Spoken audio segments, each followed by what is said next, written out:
merci à toutes et à tous d'être venus. Bonjour, bienvenue à l'heure du réseau. Donc avant de commencer, je vais d'abord préciser que c'est un échange qui est enregistré et qui fera l'objet d'un replay que vous pourrez retrouver sur la chaîne YouTube du CEPSI et que vous pourrez diffuser du coup autour de vous.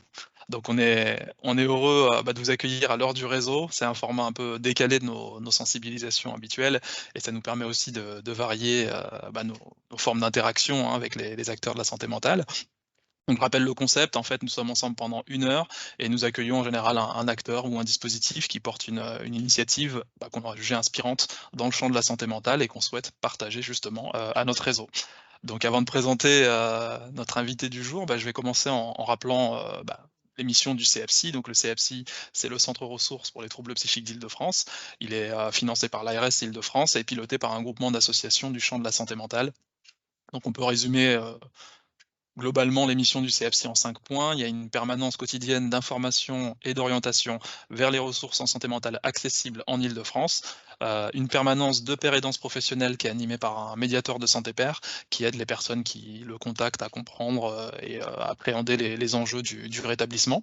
On propose également des actions de sensibilisation à la santé mentale, sensibilisation généraliste, thématique, soit sous ces 2 formats, environ 2 fois par mois. Une fonction observatoire que j'anime qui produit des études thématiques et des outils de valorisation des pratiques qu'on aura repérés en Île-de-France. Et enfin, une fonction de communication, comme son nom l'indique, qui sert finalement à relayer l'ensemble de l'actualité, non seulement du CEPSI, mais plus largement du champ de la santé mentale. Donc aujourd'hui, c'est notre 4e édition de l'heure du réseau et nous proposons un format un peu 2 en 1 parce qu'on est là pour parler de l'événement majeur de 2024 en marge des JO, j'ai envie de dire. C'est un événement qui est porté entre autres par la Fédération Santé Mentale France, dont on va parler. Et vous avez peut-être entendu parler des ateliers du rétablissement, que ce soit sur les réseaux sociaux ou vous avez peut-être entendu parler d'une édition précédente. Et aujourd'hui, les ateliers font escale en Île-de-France et on voulait consacrer un temps pour vous présenter la démarche à celles et ceux qui la découvrent et répondre aux interrogations des curieux et des curieuses qui souhaitent savoir concrètement de quoi s'agit-il lorsqu'on parle des ateliers, comment y participer, voire y contribuer. Donc pour ce faire, j'ai le plaisir d'accueillir Aurélien Paccard, qui est responsable communication et développement au siège de la Fédération Santé Mentale France et qui contribue à la création de ce format qui en est, il me semble, à sa 4e édition également et qui pourra nous parler des ateliers. Alors juste avant de passer à la suite, je vais juste préciser, ça a été dit dans le chat, mais vous avez la possibilité d'utiliser le chat pour poser vos questions, vos commentaires. On vous encourage d'ailleurs à les utiliser pendant la présentation, donc on va les lire à votre attention, on fera remonter à notre invité, on essaiera d'y répondre de la manière la plus exhaustive possible. Donc Aurélien, je te remercie d'être avec nous aujourd'hui. Je peux peut-être te laisser te présenter. Merci beaucoup Aboubakri, bonjour à toutes et à tous. Effectivement, donc je suis le responsable communication et développement de la Fédération Santé Mentale France, que je vais vous présenter d'ici quelques minutes. Et à ce titre, effectivement, j'appuie à l'organisation des ateliers du rétablissement que je vais vous présenter. On va bien prendre le temps de voir ce que c'est concrètement, parce que comme ça peut paraître un peu fumeux, mais justement, c'est bien le contraire. C'est un événement où on présente des pratiques qui marchent et des projets sur le territoire au service des personnes concernées par les troubles psychiques et créés en grande partie par elles-mêmes. On va peut-être commencer en lançant cette petite vidéo de présentation. On va se mettre dans l'ambiance des ateliers et on s'en reparle juste après. Donc là, c'est vraiment en présentiel, on rencontre les gens, on peut poser toutes les questions qu'on veut, les gens sont bienveillants et ça pourra réussir à certains usagers de dire « Ah ouais, il existe des solutions ».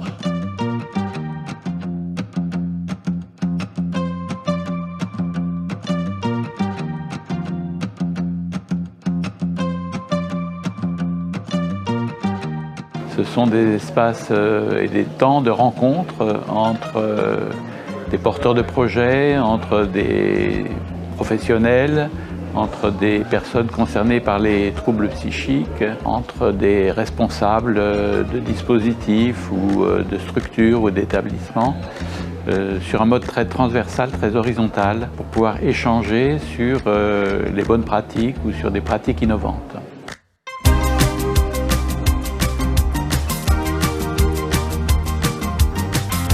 La Fondation de France et Santé Mentale France ont souhaité travailler ensemble sur cet enjeu du rétablissement. Il faut rappeler que la santé mentale est un enjeu majeur en santé publique. C'est plus d'une personne sur 4 qui sera potentiellement concernée ou qui l'est déjà en France. Et cette notion du rétablissement, elle est portée avec cette idée de mettre en avant des parcours qui permettent à des personnes au quotidien d'avoir une vie normale. Donc c'est la différence avec la guérison. On ne parle pas de guérison, mais on parle de comment on s'intègre en termes de lien social, comment on peut retourner à l'emploi et comment on peut vivre avec sa souffrance au quotidien, la gérer et trouver un sens à sa vie. Les professionnels, ils vont être là pour assurer un peu la pérennité des choses, tout ça, mais l'aide, l'entraide entre usagers est aussi primordiale. La maladie, c'est vraiment des souffrances très fortes d'être envahi par des angoisses, envahi par des idées noires, envahi par des voix, et de se retrouver avec quelqu'un qui a vécu la même chose ou qui vit la même chose, forcément, on se comprend mieux. On a vraiment la conviction que les dispositifs ne vont pas s'améliorer sans les usagers. Il faut vraiment les usagers pour améliorer les dispositifs. Donc c'est aussi une conviction politique d'améliorer les structures aussi, la prise en charge.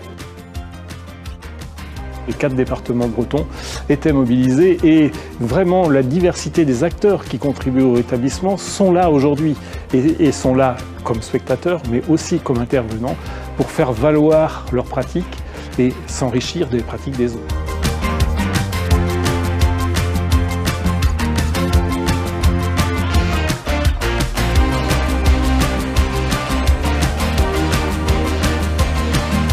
L'idée, c'est qu'en fin de journée, quand on participe à un atelier de rétablissement, on repart avec quelques idées en tête, quelques pépites, que ce soit des dispositifs qu'on ne connaissait pas et qui peuvent nous inspirer, que ce soit des rencontres, que ce soit des témoignages qu'on garde en tête et qui peuvent être un espoir, qui peut être une inspiration pour soi-même, son association, son établissement ou autre. C'est vraiment une richesse incroyable et rendre hommage à ces gens qui se battent aussi, qui se battent pour ça.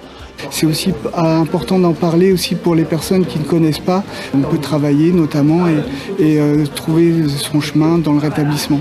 Formidable parce qu'effectivement, l'ensemble des participants était d'une grande richesse et c'est pas facile sur un territoire de réunir autant de personnes concernées par le rétablissement.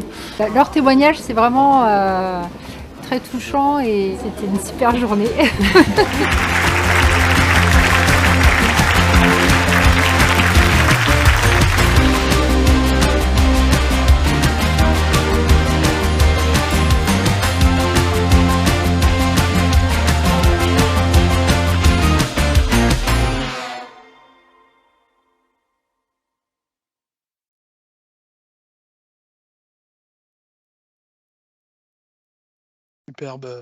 Superbe vidéo d'ambiance des ateliers du rétablissement qui se sont déroulés en Bretagne. Tu vas pouvoir nous en dire quelques mots. Je vais juste lancer un petit sondage parmi nos participants et nos participantes, savoir si vous aviez déjà avant aujourd'hui entendu parler des ateliers du rétablissement. On est curieux d'avoir vos avis.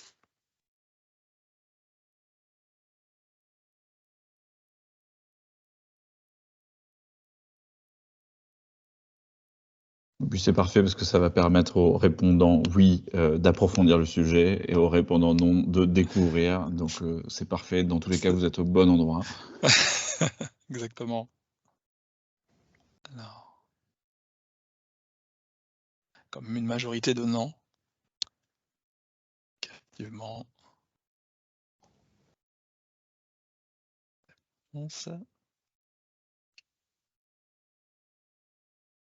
Ok. Donc Aurélien, qu'est-ce que tu peux nous dire sur les ateliers, alors donc là, effectivement, on a vu un peu l'ambiance des ateliers du rétablissement Bretagne. Donc c'était la 3e édition. Les ateliers du rétablissement, en fait, ça a commencé en 2021. Ça fait suite à des initiatives qui avaient été lancées déjà par la Fondation de France et Santé Mentale France, donc les ateliers Parlons Psy, qui était aussi un format d'échange qui permettait vraiment de parler des pratiques et de pas avoir un agenda idéologique ou théorique, mais de parler vraiment du concret. Donc ça s'était déroulé un peu dans toute la France, en tout cas dans certaines régions pilotes. Et Santé Mentale France, grâce au partenariat avec la Fondation de France, a décidé de continuer cette initiative, de la cadrer un peu plus et de pouvoir réaliser dans l'idéal, c'est ce qu'on essaie de faire, un tour de France de chaque région. Donc chaque année, depuis 2021, les ateliers du rétablissement s'installent dans une région et on construit, on va en parler dans les slides suivantes, vraiment avec le territoire, avec les acteurs du territoire, l'ensemble de ce programme. Donc, en fait, ce qui est important de souligner, c'est que on arrive à un événement au bout d'un an de travail grâce à un collectif d'acteurs qui se construit sur la base de cet événement, de ces valeurs dont on va reparler. Là, vous avez dans cette slide-là les exemples de certains partenaires qui s'étaient impliqués notamment pour les ateliers Grand Est, mais ce qui est important de retenir, c'est vraiment que c'est une co-construction et qu'on s'appuie vraiment sur ceux qui sont aux manettes déjà de la santé mentale, ceux qui cherchent à développer des initiatives, ceux qui cherchent à développer des projets. Alors, ce qui est important de souligner en résumé pour les objectifs des ateliers, il y a 3-4 objectifs que vous pouvez voir là, donc de toute façon je vais le redire parce que je vois aussi que pour certaines personnes c'est un peu pixelisé au niveau de la connexion. L'objectif principal, c'est vraiment de faire avancer la cause des personnes concernées et de renforcer le savoir-faire des usagers dans le système de santé mentale.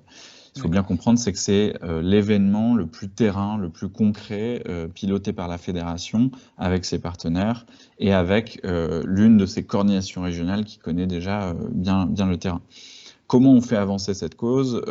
En impliquant tout d'abord les personnes concernées par les troubles psychiques dans la construction de l'événement. Ça veut dire que ces personnes-là sont présentes dans les organes de gouvernance, dans le comité de pilotage, dans des groupes thématiques, que ce soit le groupe plutôt logistique, que ça soit un groupe qui soit plutôt dédié à la programmation ou à la communication. On essaie vraiment d'avoir, on va dire, une mixité en fait d'acteurs et de personnes concernées. Ensuite, grâce à cette organisation qui peut encore paraître un peu originale et innovante, on va, avec les acteurs du territoire, repérer des pratiques qui marchent, qui sont plutôt orientées rétablissement. Et comme on le rappelait dans la vidéo, pour faire très court, le rétablissement, c'est quoi? Il ne s'agit pas de parler de guérison, mais il s'agit de récolter, mettre en valeur des pratiques qui permettent aux personnes de mieux vivre avec leurs troubles psychiques, leurs maladies psychiques, pour vraiment pouvoir s'inscrire dans la société et avoir autant de droits que n'importe qui. Grâce à ce repérage, sur la base d'un appel à participation, dont on va vous parler tout à l'heure, puisque le programme se construit grâce à vous, grâce aux personnes qui nous regardent aujourd'hui et grâce aux personnes qui nous envoient des projets ou des pratiques rétablissement qu'ils pratiquent tous les jours, on va pouvoir les valoriser. Alors, comment on va les valoriser? On va les valoriser au cours d'une journée. Durant cette journée qui se déroulera à Paris, à la rentrée prochaine, on va le rappeler tout à l'heure, on va le valoriser à travers différents formats. C'est très ouvert, encore une fois, c'est grâce à vous, c'est vous qui allez faire le programme. Il peut y avoir des pièces de théâtre, il peut y avoir un atelier sportif, il peut y avoir un atelier un peu plus classique où on va discuter, il peut y avoir des bibliothèques vivantes qui sont des sortes de témoignages un peu intimes. Et puis, grâce à cette programmation, on va construire vraiment un écrin qui va permettre de valoriser le maximum de pratiques orientées rétablissement tout au long de cette journée-là. Cette journée, elle sera aussi rythmée par des témoignages, notamment. Je me dis peut-être une évidence, mais du coup, les ateliers sont différents du coup d'une région à l'autre dans ce que tu disais sur la logique territoriale, et ça dépend vraiment du maillage qui est en place sur les différentes régions. Ouais, tout à fait. En fait, chaque édition est construite à partir des retours qu'on a, à partir du terrain.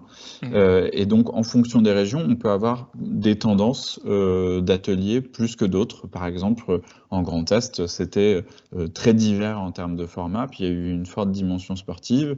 En Bretagne, on a pu avoir différents ateliers autour de la danse, pareil. Donc, c'est vraiment en fonction de vous. Il n'y a pas de Il n'y a pas de règle, on essaye de plutôt construire l'événement autour des projets qu'on reçoit. Donc si je résume rapidement, la philosophie des ateliers, donc c'est de la co-construction avec les personnes concernées.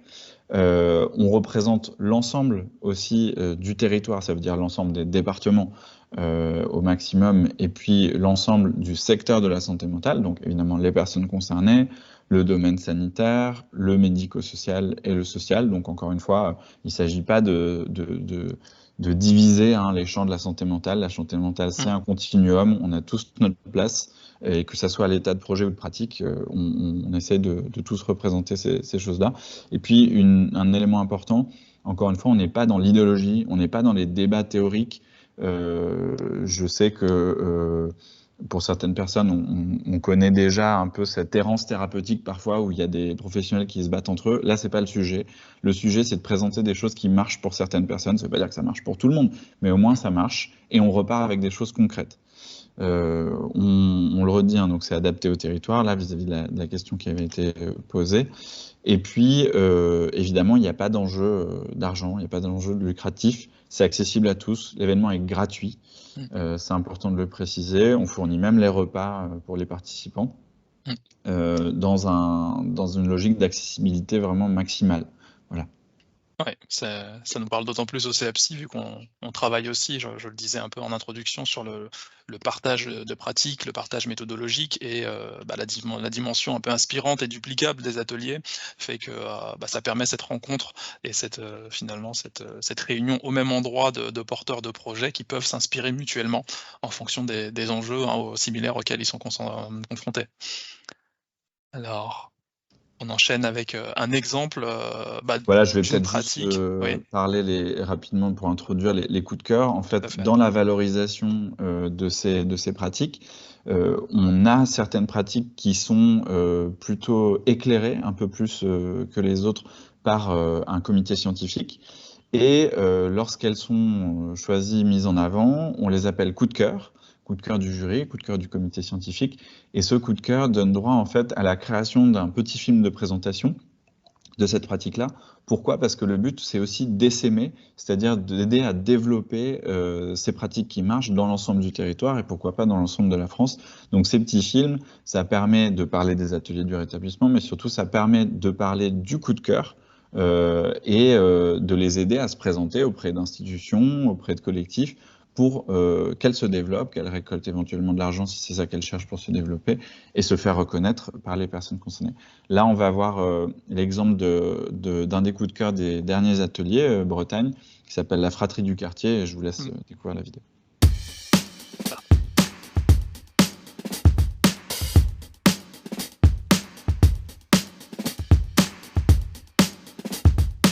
Le principe premier de la fratrie, c'est redonner l'envie. Donc l'envie de se lever le matin, l'envie de sortir de chez soi, l'envie d'essayer de nouvelles choses, l'envie de créer du lien social, d'être en relation. Voilà. Et ça, c'est important pour tout un chacun, mais encore plus quand on est dans une situation de vulnérabilité. Pas trop les yeux qui piquent, ça va? Jamais, moi. C'est d'apprendre à prendre soin de soi en prenant soin des autres, vous l'avez compris, par le biais de la cuisine. Ouh. À mon avis, ils sont plus forts que d'habitude, les oignons. C'est changer les représentations sur la santé mentale, sur le trouble psychique, par le biais de notre atelier cuisine, puisque c'est ouvert à tous, et que c'est les personnes en situation de vulnérabilité qui servent et qui prennent soin des convives. J'ai connu grâce à un ami qui m'a fait connaître la fratrie. Depuis ce temps-là, je me suis très bien intégré. En 1 an et demi, j'ai vachement évolué. Aujourd'hui, je me sens bien parce que je sais les gens, je suis très joyeux. J'oublie mes soucis en dehors.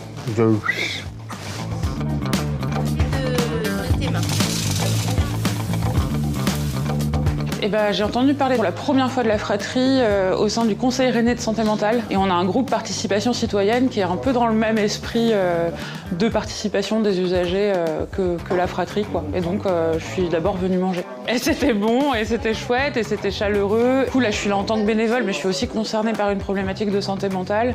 Et je travaille dans ce champ-là. Et voilà, l'éthique de la fratrie, ces valeurs, ça m'a vraiment séduit tout de suite. L'équipe est constituée de 5 personnes. Une personne qui coordonne l'atelier, une bénévole ou un bénévole qui est vraiment là dans l'encadrement, la référence, la guidance, et 3 personnes donc, qui souffrent de troubles psychiques. On est en moyenne à 20 repas par jour de cuisine. Déjà, ça m'occupe, ça me fait voir des gens. J'aime bien la cuisine, c'est un truc que j'ai découvert il n'y a pas très longtemps. Et pour quelqu'un comme moi qui a du mal à accepter les compliments, ça a été dur hein, au début à apprécier ses justes valeurs, on va dire, mais ouais, ça fait vraiment plaisir.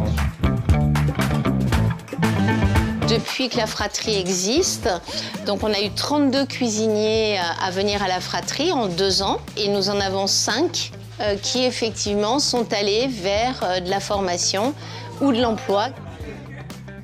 Là, je suis prêt pour activer le pas. Ouais, pour envoyer. À l'époque, on m'aurait mis dans un désert. Ben, j'étais pas prêt, hein. C'était pas comme ça. Je pouvais pas à l'époque. J'étais pas dans moi. Le prix est libre et ça, on y tient beaucoup. L'idée, c'est que tout le monde puisse venir et qu'on puisse accueillir tout le monde de manière inconditionnelle.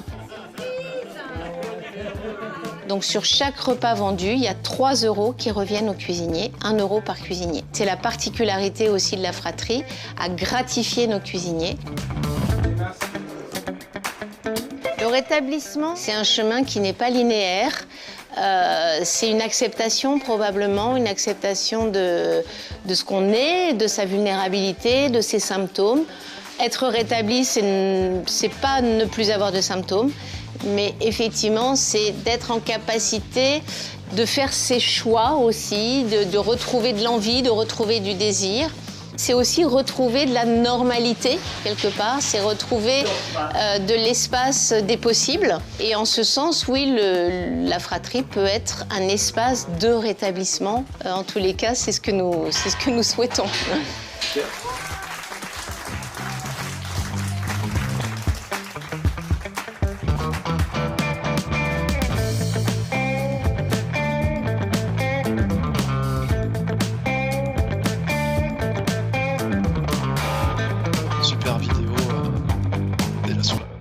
Qualité de la pratique, mais également la qualité de la valorisation, parce que finalement la réalisation est top, et c'est un beau cadeau, on va dire, pour les lauréats du jury.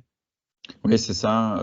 Et puis, c'est vrai que ce qu'on note, hein, au-delà donc cet objet, en fait, c'est un objet de communication qui est censé aider le collectif, l'association, la pratique à se développer. Ce qu'on note aussi, c'est que, évidemment, ça a un effet très valorisant pour les personnes impliquées, qu'elles soient directement concernées ou non. Donc, c'est aussi un moyen de vraiment donner de l'énergie au collectif. Qui porte cette pratique, en l'occurrence à la fratrie du quartier. C'est les retours qu'on a, ça permet aussi de se raconter et de se projeter vers quelque chose de plus positif. Et peut-être donner quelques éléments de contexte, parce que là on la voit sous sa forme, comme tu dis, de communication, donc il y a une valorisation de la pratique. En live, j'ai envie de dire, parce qu'on a eu le plaisir nous au CFC de participer aux ateliers de Bretagne, et notamment une membre de l'équipe a pu participer à cet atelier. En fait, il y a eu une présentation de la fratrie, de l'histoire du projet, finalement des étapes qui s'inscrit également dans un quartier. C'était sur un PowerPoint, et avec voilà, des personnes qui témoignaient, des bénévoles, les porteurs de projets, les personnes concernées évidemment, les bénéficiaires, qui faisaient le lien notamment entre, dans leur témoignage, entre la pratique de la cuisine et leur propre parcours de rétablissement sur diverses dimensions, la santé somatique, l'équilibre budgétaire, et on en reparlera un peu plus tard, mais c'était important aussi pour rappeler aux personnes qui nous suivent actuellement que voilà, les ateliers, voilà, c'est un temps un peu intimiste qui nous permet de partager cette pratique avec des participants. En l'occurrence, c'était une vingtaine, sous un format qui est somme toute assez accessible. Oui, tout à fait.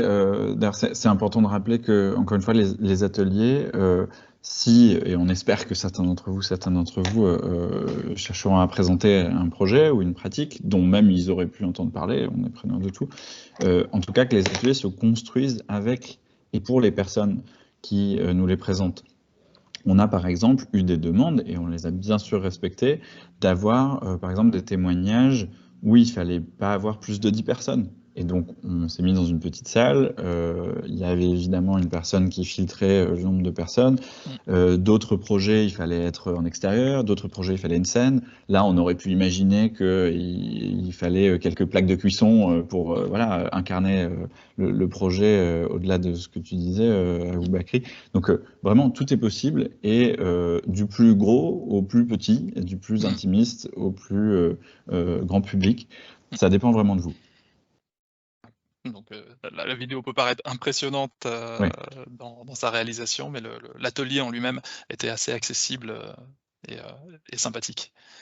On poursuit sur les retours d'expérience que vous avez pu avoir des précédentes éditions. Oui, alors on va pas trop s'auto-congratuler, mais je trouve que c'était intéressant. Je vais pas repasser par tous les chiffres, mais je pense que c'est important de montrer, parce qu'on réalise une enquête à chaque fois après l'ensemble des éditions des ateliers.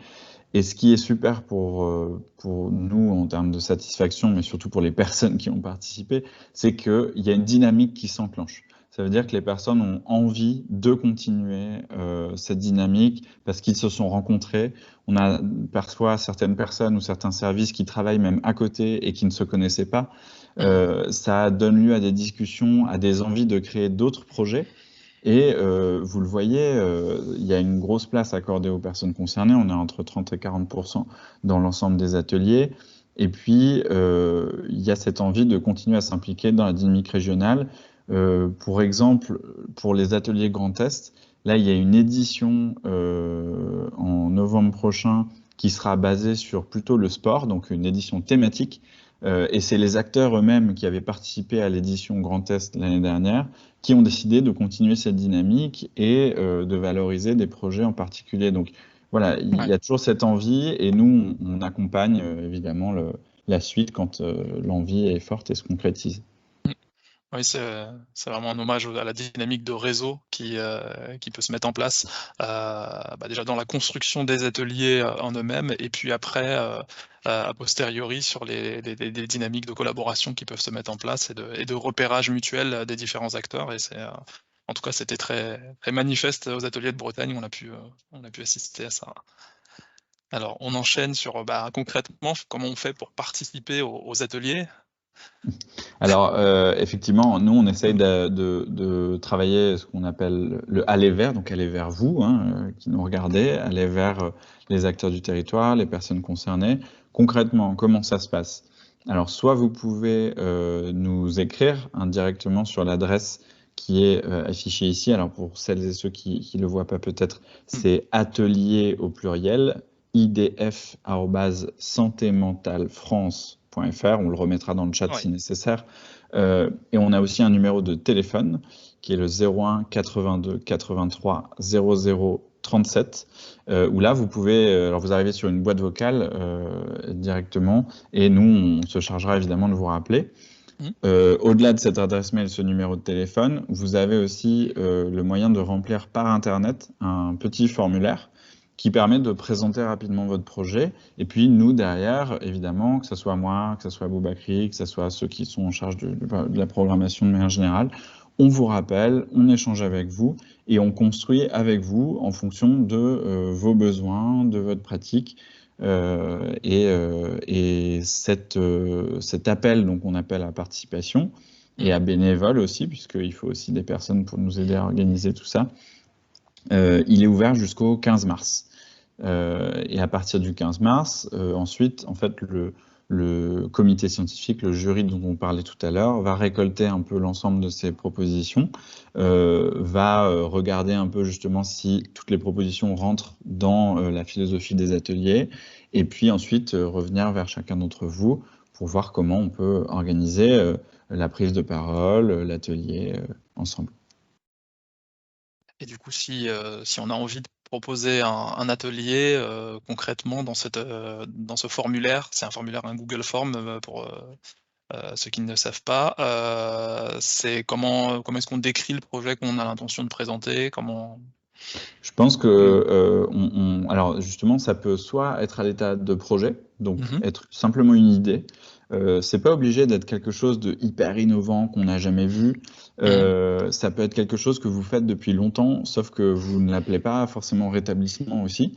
Donc vraiment, n'hésitez pas en fait à nous raconter tout simplement les pratiques que vous avez et dont vous pensez qu'elles sont utiles pour vous-même, pour les personnes concernées par les troubles psychiques, pour vos proches, pour vos aidants s'il y en a, pour des professionnels. Vraiment, le mot-clé, je crois que c'est de vraiment se lâcher. Il faut pas hésiter à proposer quelque chose. On fait tous du rétablissement sans le savoir. On est tous partie prenante, on est tous un petit rouage du rétablissement qui peut servir aux personnes à aller mieux, à être mieux inscrits dans la société. Donc c'est un formulaire où simplement vous allez noter votre nom, votre prénom, un peu tout ce qui est contact. Et puis à un petit moment, on va vous demander de raconter en quelques mots vos pratiques. Et encore une fois, si c'est trop compliqué ou si vous savez pas trop comment le raconter, vous laissez un message sur le standard téléphonique qu'on a remis dans le chat, ou vous nous envoyez un mail si vous êtes plus à l'aise pour échanger directement. Voilà.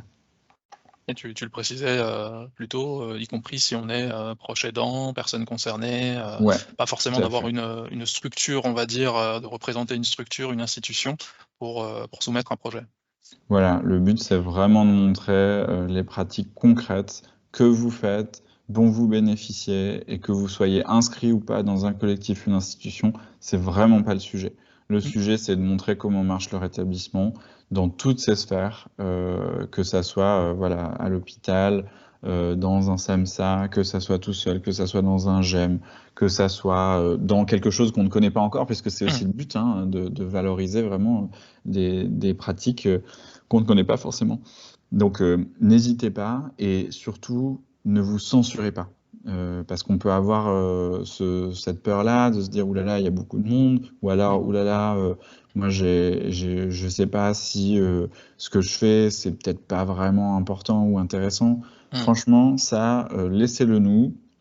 Si le fait d'avoir trop de monde, c'est ça qui vous freine, on fera en sorte qu'il n'y en ait pas trop.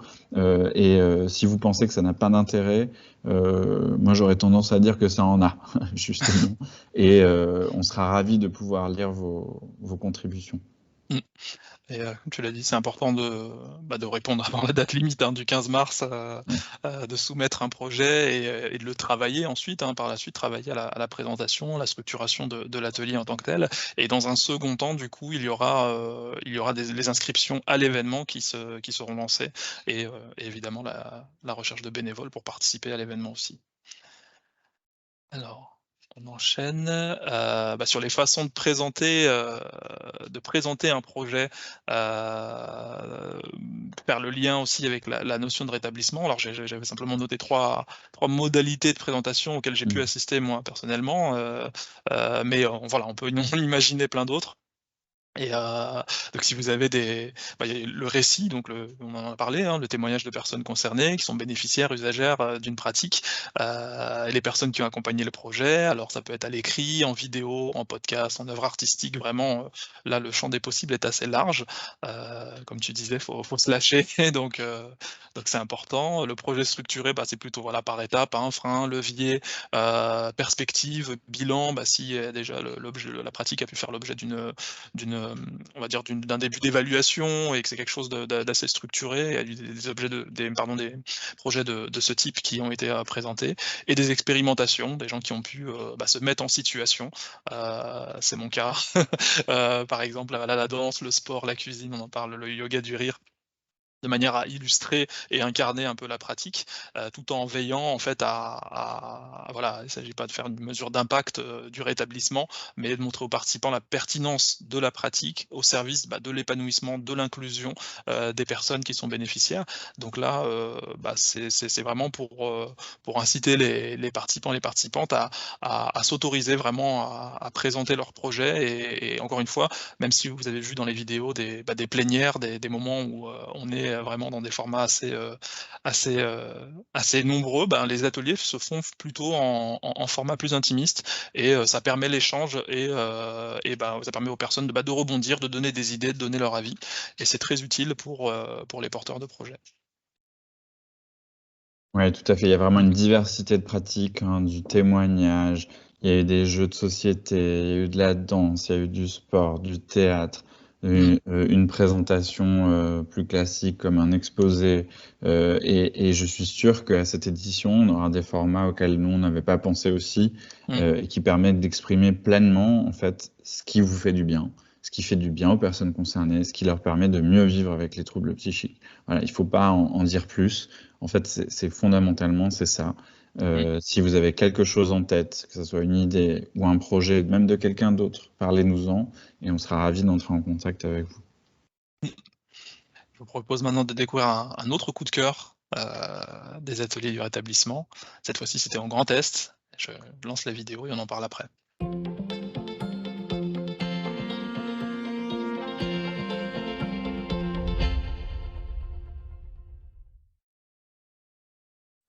Alors l'association, elle vise à aider les personnes en souffrance psychique, donc on va dire dépression, burn-out ou simplement des gens qui passent une période de moral bas, à se remettre à l'activité physique pour en faire un levier de rétablissement personnel, donc pour se sentir mieux et puis après pouvoir se rétablir plus durablement. Dans la marche nordique, c'est vraiment quelque chose, c'est complet. L'idée du projet, il est parti d'un constat que j'ai pu faire en accompagnant mes 3 enfants au travers d'une dépression. C'est que l'activité physique, c'est un outil thérapeutique fantastique, mais qu'il est très difficilement accessible pour les personnes en dépression. Hop, sur le thème du carnaval. Tiens. Alors à l'origine, on avait proposé un programme de 10 semaines sur un programme pilote et on s'est rendu compte qu'au bout de 7 semaines, l'efficacité commençait à diminuer un petit peu, notamment au niveau de la motivation. Donc on s'est rendu compte que 7 semaines, c'était l'idéal pour proposer une prise en charge avec 2 séances de marche nordique par semaine et une séance de sophrologie le samedi qui est proposée. Et donc c'est 2 à 3 rendez-vous par semaine, toujours dans des groupes de 8-12 personnes. Donc voilà, vraiment on joue vraiment le côté collectif, l'entraide, la bienveillance. Il y a vraiment un climat très positif. C'est avant tout une aventure humaine, un partage avec des personnes qui ne jugent pas. Et donc on se partage les choses dans la bonne humeur et puis on apprend à maintenir la forme sur notre personne.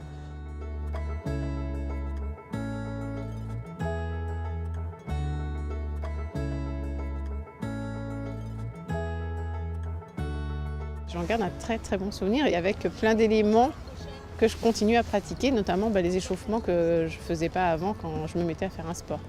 Et on propose à la suite de cette semaine de programme du maintien de la pratique, donc finalement c'est comme une continuité sur une année. Alors j'en suis sûre qu'il y a un avant, pendant, après, enfin voilà, d'abord de par le suivi qu'on a eu avec Je bouge pour mon moral. On est en lien avec des universités en France. On offre aux participants qui le souhaitent un questionnaire qu'ils remplissent sur leur habitude de vie, sur la prise de médicaments, sur les troubles psychiques, etc. Ces questionnaires-là et ces tests physiques seront reproduits sur un autre bilan qui sera fait après le programme et encore un 3e bilan qui sera fait 6 mois après. Dans l'étude pilote qu'on a fait sur Nancy, là on avait accompagné 65 personnes en dépression sur 10 semaines. On a vu que globalement, pour l'ensemble des participants, la dépression avait baissé de moitié en 10 semaines et pratiquement 40% dès 5 semaines, donc c'est très rapide et c'est important. Et on a vu aussi une amélioration importante en termes d'estime de soi. Et puis globalement, les gens nous rapportaient qu'ils se sentaient plus motivés, moins seuls, moins anxieux, enfin voilà, il y a plein de bienfaits.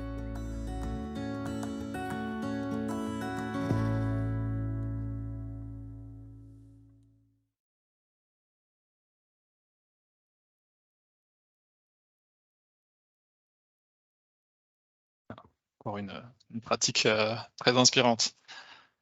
Voilà, on parlait de pratiques variées juste avant, hein, comme de pratiques sportives. Là, clairement, on est en plein dedans. On sort aussi du rétablissement, comme on peut le voir un peu en institution, un peu fermé, etc.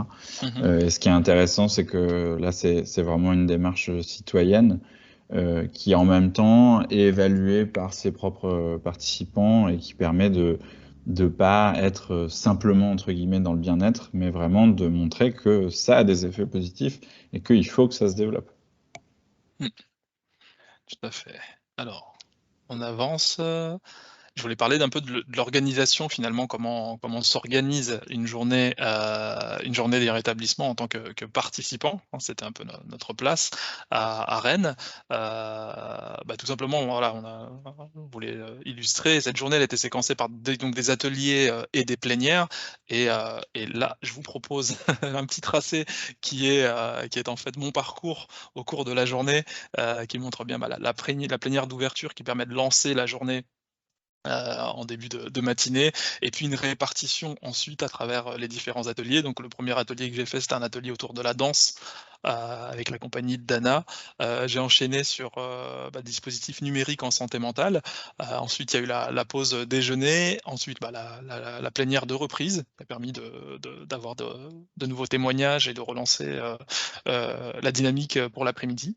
Ensuite, j'ai participé au récit de la Mad Pride, la marche des fiertés psychiques.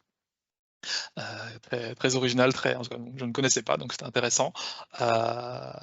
Et puis voilà, et je terminais par un groupe thérapeutique autour du rétablissement avant la plénière de fin, qui était la plénière qui nous a permis de conclure et également de repérer les coups de cœur du jury qui ont été énoncés à ce moment-là. Et ça permet de mettre un peu la lumière un peu plus sur ces pratiques qui ont particulièrement attiré l'attention du jury. Et je vous représente maintenant en bleu peut-être le parcours de ma collègue, tout ça pour vous dire que en fait on se construit un peu sa journée du rétablissement. Alors c'est quelque chose de collectif, mais en fonction de nos appétences, on est amené à participer à d'autres ateliers.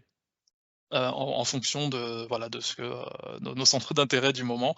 Et ce qui était bien, c'était que finalement le livret de présentation nous permettait de repérer malgré tout les différentes associations qu'on n'aura pas forcément pu voir, mais qu'on peut contacter par la suite si on veut se renseigner avec un peu plus d'exhaustivité sur leurs pratiques et comment ils mettent en place leurs activités.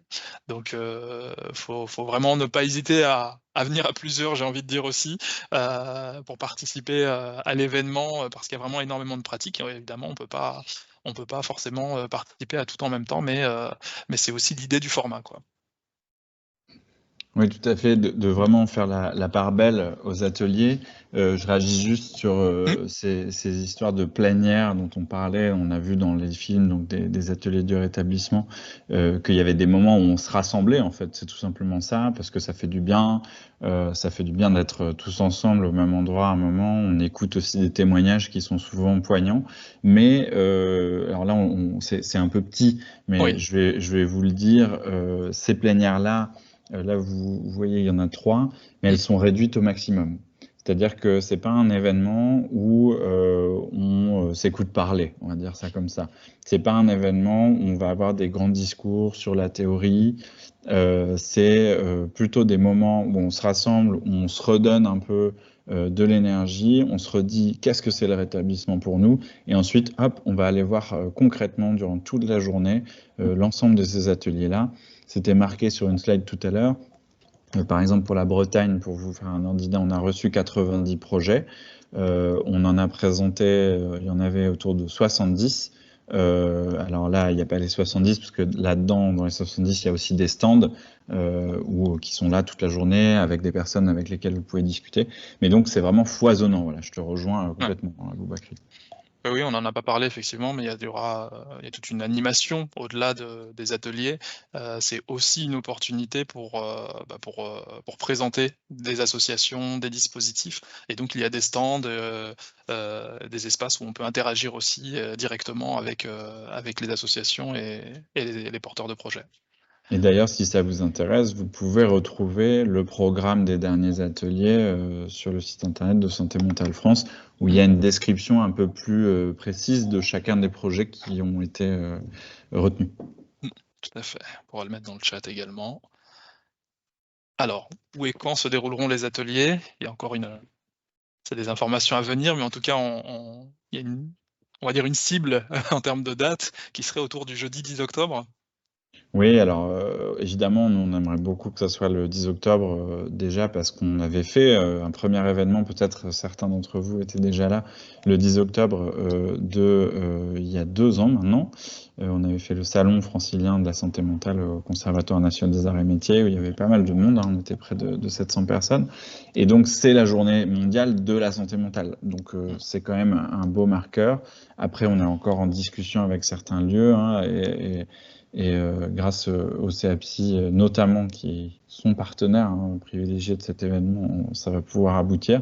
Ce qu'on peut vous dire aujourd'hui, c'est qu'effectivement, ça sera dans Paris, ça sera autour du 10 octobre. Si ce n'est pas le 10, ça sera le 7, le 8, le 9.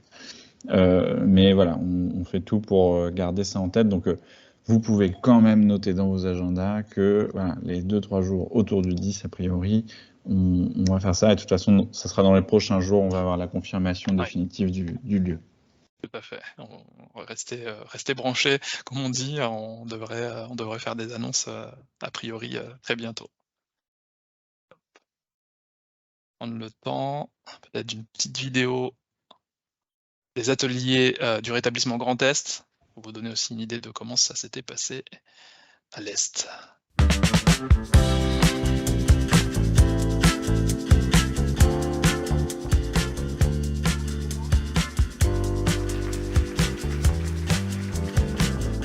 Bonjour et bienvenue aux ateliers du rétablissement en santé mentale.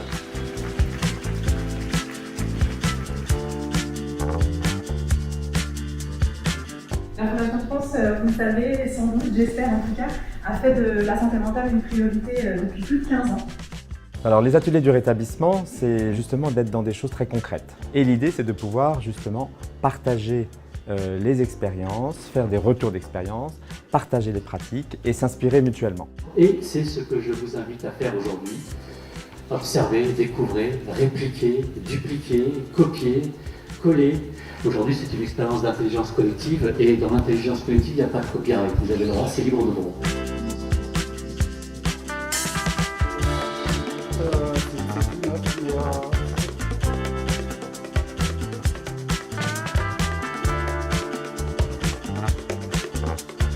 Chaque année, une région porte ses ateliers et rassemble tous les acteurs de la santé mentale. Les ateliers de rétablissement, c'est en fait un formidable outil qu'on a utilisé dans le cadre du CREPSI, le Centre de ressources handicap psy, pour toucher une région qui est vaste et on ne connaissait pas tous les acteurs. Et ces ateliers nous ont permis de les rencontrer, de les inviter à nous rencontrer.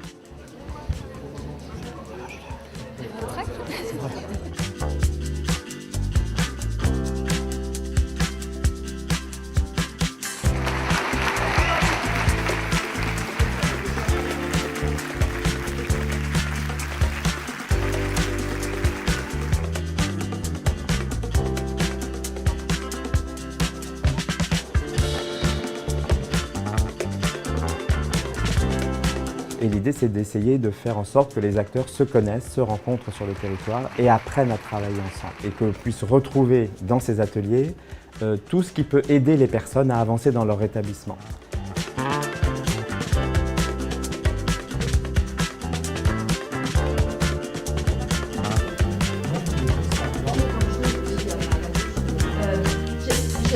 Pour incarner le rétablissement, il faut partager notamment avec les personnes concernées, c'est-à-dire les personnes compétentes et expertes de leur parcours. Et donc, dès le début, on a intégré des personnes concernées, des citoyens, des bénévoles, des adhérents de GEM.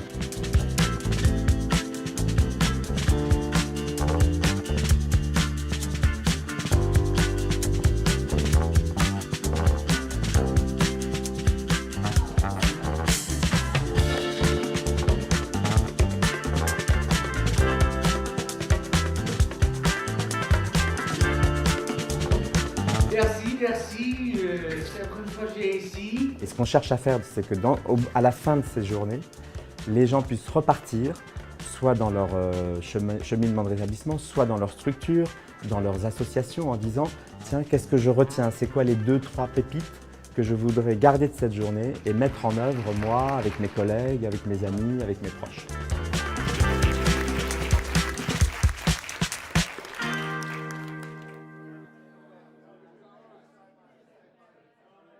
Arrêter la vidéo là, parce que la fin approche. Du coup, je voulais faire un petit sondage aussi pour conclure, avant les questions-réponses, s'il y en a. C'est de vous poser la question de savoir si vous avez des idées de pratiques à proposer aux ateliers 2024 après cette présentation. Peut-être avant d'ailleurs.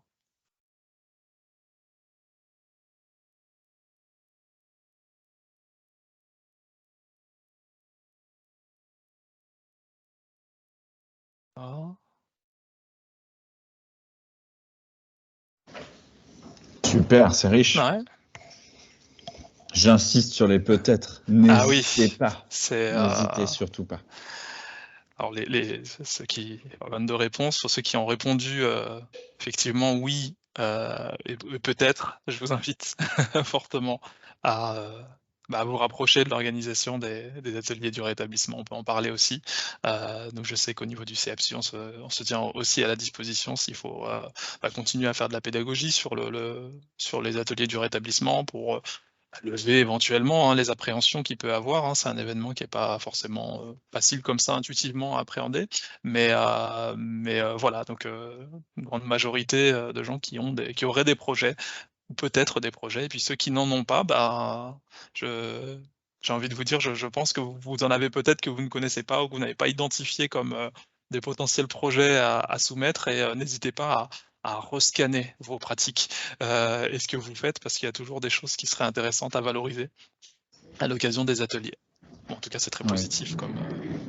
Tout à fait, vraiment. Je pense qu'il y a une chose à retenir, c'est parlez-nous de ce qui vous fait du bien, fait du bien à vos proches, aux gens autour de vous, des pratiques dont vous avez entendu parler, des choses qui vous font du bien vis-à-vis des troubles psychiques de personnes que vous connaissez ou vis-à-vis de vous-même. Voilà, vous posez pas trop de questions, n'hésitez pas à nous raconter ça, et nous derrière on sera prêt à vous accompagner, à creuser un peu le sujet pour vous. Alors, on rappelle la date de dépôt des projets, c'est le 15, la date limite, c'est le 15 mars. Donc, il faut pas tarder. Et comme le disait Aurélien, décrivez votre projet et voilà, le jury se chargera aussi de faire cette sélection. Et on accompagnera également les porteurs de projets à l'illustration finalement des pratiques. Ça va être important également au jour J. Alors on est un peu pris par le temps, du coup le 15 mars ça arrive vite, mais voilà, on aura après tout le temps jusqu'en octobre pour préparer tout ça. Oui, et puis juste pour préciser, le 15 mars, ça peut être tôt, mais nous, il nous suffit de 3-4 lignes. Vous avez pas, c'est pas un dossier avec voilà, un truc très très ficelé. Donc vraiment, racontez-nous simplement avec vos mots de quoi vous voulez parler. Ça nous suffira et derrière, on reviendra vers vous. C'est le moment de poser vos questions sur cette présentation, sur les ateliers, s'il y a encore des zones d'ombre, des choses qu'on n'a pas forcément clarifiées. On a essayé d'illustrer ça effectivement avec également des vidéos pour vous donner à voir ce que sont les ateliers. J'ai vu une question, une remarque plutôt sur le timing, le fait que ce soit en semaine. Évidemment, c'est aussi lié au lieu d'accueil, ça dépend pas que de, que de l'organisation.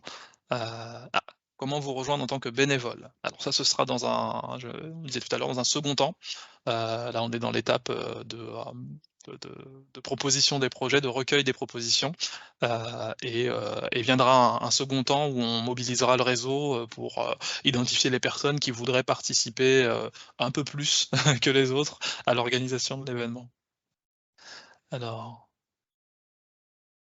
Alors le visuel, suite à la visio, pour mieux en parler et communiquer, alors vous aurez même mieux, vous aurez l'enregistrement de cette vidéo que l'on diffusera et que vous pourrez à votre tour diffuser autour de vous. En tout cas, si vous êtes déjà assuré de vouloir nous aider et de venir en tant que bénévole, n'hésitez pas. Il y aura un lien qui sera peut-être dédié, qui sera ouvert dans les semaines à venir, mais si vous souhaitez dès maintenant nous écrire, vous pouvez d'ores et déjà nous écrire à atelier avec un S, idf@santémentalefrance.fr. Donc pas de problème, on notera votre nom en avance. Est-ce que y aura on pourra participer en visio aux ateliers? J'avais noté cette question, Aurélien. Alors, oui, c'est possible a priori, en tout cas on fait tout pour le faire. C'est déjà arrivé aux ateliers du rétablissement Grand Est notamment. Après, c'est vrai que le but c'est vraiment d'incarner les pratiques rétablissement, c'est bien qu'on soit tous ensemble, de se voir, de se connaître, de se reconnaître. Mais évidemment, on s'adapte, hein, la technologie d'aujourd'hui, nous sommes modernes. Donc il n'y a pas de problème a priori. Question sur les coups de cœur, est-ce qu'il y a des critères pour être désigné coup de cœur? Alors, il n'y a pas une grille publique fonctionnant. L'idée, c'est en tout cas pas forcément d'être innovant, mais ça peut faire partie d'un critère. Un critère essentiel, ça va être surtout d'avoir de l'impact, évidemment, auprès des personnes. On essaie de faire attention aussi à l'implication de personnes concernées dès le début de la construction du projet. On fait attention aussi à des questions de représentation du secteur, que ce soit sanitaire, médico-social, social, personnes concernées, représentation aussi de chaque département dans la région. Donc voilà, c'est un peu un mélange de tout ça, et c'est grâce à ça qu'on arrive à cette richesse. Même si, évidemment, en fait, je crois que c'est important de parler des coups de cœur et des petits films qu'on a vus, même si, en fait, si on pouvait, on réaliserait des films pour tous les acteurs. Mais s'il y a des coups de cœur, c'est aussi parce qu'il y a un enjeu de production et donc de coût derrière que effectivement on peut pas assumer pour tout le monde. Ce que je peux vous assurer, c'est que coup de cœur ou pas, vous aurez la représentation que vous méritez au sein de l'événement. Alors, il y a eu des questions dans le chat. Est-ce qu'une idée est déjà devenue projet concret suite aux ateliers? Alors oui, on est en train justement parce que comme c'est assez récent, on a notamment des projets, parce qu'on a eu plutôt des choses concrètes aux premiers ateliers du rétablissement. Et là, en 2022, on est en train de suivre des idées qui ont été lancées. Ça prend du temps, hein, le film aide, mais effectivement, le but c'est que ça se concrétise. Je peux vous parler par exemple d'une idée d'application pour les entendeurs de voix, puisque c'est comme ça qu'il s'appelait, et ça a permis de booster un peu ce qu'on appelle un hackathon, donc une réunion de codeurs qui ont permis de relancer un peu le projet qui était un peu en sommeil. Donc voilà pour un de ces exemples-là. Alors, est-il nécessaire d'habiter la région? Alors, habiter, pas forcément. En tout cas, le but, c'est plutôt de présenter des projets qui sont inscrits dans le territoire régional de l'Île-de-France. Après, si vous êtes voisin, parfois ça peut marcher. En tout cas, ça nous arrivait aussi d'inviter des projets qui avaient été plutôt mis en lumière dans d'autres éditions aussi, pour que ça communique entre régions, hein. Le but, c'est pas d'avoir des portes fermées, mais plutôt de se donner, on va dire, un territoire donné pour valoriser justement les pratiques de chacune des villes, chacune des villages et des départements choisis. Mais moi, je vous invite toujours à présenter quelque chose via l'appel à la participation, et puis derrière, on en discute. Voilà. Claire, est-ce qu'il est possible de présenter plusieurs initiatives? Tout à fait. Ouais. Oui, n'hésitez pas. Avoir un stand, ça n'empêche pas d'avoir un atelier n'empêche pas d'avoir autre chose, une présentation, un film, une pièce de théâtre, que sais-je. Donc allez-y. Alors effectivement, si vous présentez 30 initiatives, il est probable que toutes ne soient pas retenues, mais ne vous limitez pas. Et puis peut-être qu'on vous guidera vers une présentation de telle chose plutôt qu'une autre, en fonction de la place, en fonction de l'équilibre aussi de ce qu'on a reçu comme projet. Et est-ce que les ateliers reviendront en Île-de-France? Alors, on adorerait. Donc, comme je vous l'avais partagé, on avait fait un peu une phase test il y a 2 ans avec le salon francilien de la santé mentale. Là, donc, le format vient, et comme je vous en parlais tout à l'heure, le but, c'est aussi d'être une catalyse, de provoquer un élan, une dynamique. Je le disais tout à l'heure, ça continue en Grand Est sous un côté thématique. En Bretagne, là, qui s'est terminé récemment en décembre dernier, il y a aussi une envie de continuer. En Auvergne-Rhône-Alpes, où il y a eu la première édition, on est en train de réfléchir aussi à comment profiter de cette dynamique pour parler de santé mentale, pour parler des projets de rétablissement. Donc c'est à vous de jouer, j'ai envie de dire. N'hésitez pas à nous rejoindre dès maintenant, on sera d'autant plus fort pour continuer l'aventure ensemble. Une question sur la durée des ateliers, combien de temps doit durer un atelier? Alors vraiment, ça aussi, c'est très variable, ça dépend de vous. C'est vrai que souvent, il y a autour d'1 heure, on va dire, entre 3/4 d'heure et 1 heure, mais certains formats duraient 1 heure et demie, d'autres 20 minutes, d'autres 30 minutes, ça dépend. On fait un Lego à chaque fois avec les désirs des uns et des autres. Et une question technique, est-ce qu'on est obligé d'être filmé? Non, pas du tout.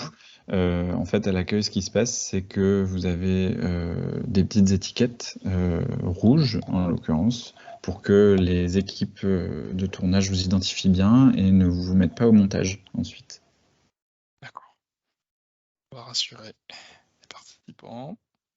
Je crois que j'ai fait le tour des questions qui avaient été notées. J'avais également suggéré aux personnes de répondre sur les réseaux sociaux. Mais voilà, je pense qu'on a fait le tour de ces ateliers Île-de-France qui seront, je le rappelle, le 2e grand événement de l'année après les JO.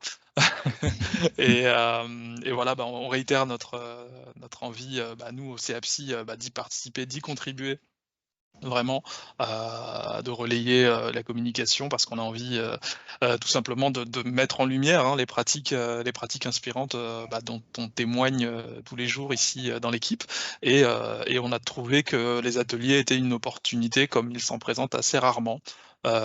Une opportunité vraiment orientée terrain, orientée pratique, orientée réseau et c'est pour ça que voilà, on y met autant d'enthousiasme, donc on espère qu'il y aura beaucoup de projets qui seront proposés à ces ateliers 2024. On va clore cette heure du réseau, il me reste à te remercier Aurélien pour toutes ces informations. Et d'avoir transmis, alors je mets peut-être la slide avec les informations que vous retrouverez également dans le chat, la date limite de dépôt des dossiers, l'adresse mail des ateliers et le numéro de téléphone sont dans le chat. Et je vous dis à bientôt pour nos autres actions de sensibilisation et n'hésitez pas à nous contacter directement si vous avez des questions encore sur les ateliers et si vous souhaitez un peu être accompagné également, donc on se tient disponible en fait au dialogue sur les ateliers, sur comment vous pourriez éventuellement présenter une pratique et voilà, donc merci encore pour cette participation et à bientôt. Au revoir.